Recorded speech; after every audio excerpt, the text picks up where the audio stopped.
Okay guys, konting chika-chika lang sa mga kagaya kong OFW na nandito sa Middle East, no? Okay, paano nga ba nagkakaroon ng problema yung mga OFW? Paano nga ba sila mga nagkakasakit?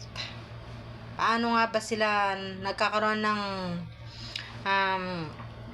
mental issue? Mental ay physical health. Bakit? Unang-una po, ang mga agency kasi wala na yung pakialam eh. Basta na deploy na nila yung mga OFW, wala na silang pakialam kung anong mangyari sa'yo dyan. Kung may problema ka man, tawagan mo, wala man lang silang aksyon. Karamihan lumalapit kay Idol Raffy Tulfo. Bakit? Kasi doon mabilis ang aksyon eh. Tapos pagka nalaman ng agency na lumapit ka doon, magagalit. Eh, di ba naman sila mga ungas? Ha? Hindi nila minomonitor yung mga OFW na na-deploy nila. Kasi mga mukhang pera. Totoo yan. Marami kasi ditong ganyan. Hindi lang bali-balita. As in, totoo talaga. Okay? Tapos ano pa? Hindi na nga na-monitor. Ang kontrata, hindi pa nasusunod. Okay? Ano yung nakalagay sa kontrata? May rest day, 1 day rest day. Merong pagkain, nasa tama, ang work of time, 10 hours to 12 hours, okay lang. Dito, hindi. Dito, hanggat gising ang amo, gising ang katulong. Minsan, tulog na nga yung katulong eh. Pagka may kailangan pa, gigisingin pa eh. So, how many hours na lang ang tulog ng katulong? Minsan, 1, 2, 3, ganun lang. Anong mangyayari sa amin? Anong mangyayari sa mga katawan? Tapos sasabihin nila, pag nag-abroad ka, kailangan malakas ang katawan, malakas ang kaisipan. Oo, kaya nga kami nag-abroad eh. Para malakas dahil alam na malakas kami. So, depende naman sana sa kalalagakan namin. Sana, pagka sa mga agency, sana naman, pagka humingi ng tulong sa inyo mga dineploy nyo, umaksyon kayo. Kasi buhay namin yung nakataya rito. Hindi buhay nyo.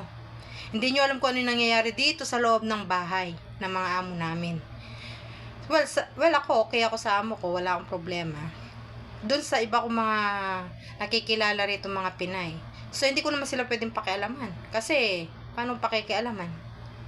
Hindi ko nga makukuha yung pangalan nila. Minsan nakikipag-usap sila, nakatalikuran. Minsan, kunwari, pero nagsasalita siya. Tapos nag-uusap pa yun. Hindi mo makukuha kasi, madali, tatawagin niya ng agad ng amo pag may nakitang kausap kang Pilipina. Tatawagin agad yan. Paano malalaman yung mga nangyayari sa kanila, di ba?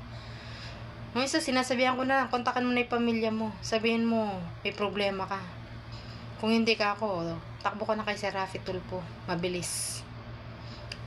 Tapos sabi niya, yun daw agency niya, nag-chat na siya sa agency niya, hindi man daw siya nililingon. So, ganun po ka balasubas yung ibang agency, sa totoo lang.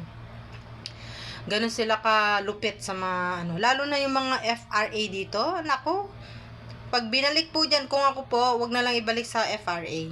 Kung maaari lang sana sa, mas mainam pa at mas safe pa sa, sa Polo, sa bahay kalinga ng Polo. Kasi doon, pag-aari na ng Pilipinas yun. So, hindi na sila maa-appear ron. Pag sa foreign recruitment agency, wala, kawawa lang po yung mga OFW na ibabalik sa mga agency. Lalo lang po silang namamaltrato din. Dahil ang mga nagmamayari dyan is mga dito rin, mga ibang lahi rin po. Kaya sana sa hashtag ko lang din to kay Sir Raffy, sana mas pag-igiin ang pag-monitor sa mga OFW yung nandito sa Middle East. Totoo po yung marami po ritong namamaltrato. Hindi po biro yun. Marami pa pong dapat na ayusin sa pagde-deploy ng mga household worker dito. Lalong-lalo na po kaming mga katulong. Yun lang po. Salamat.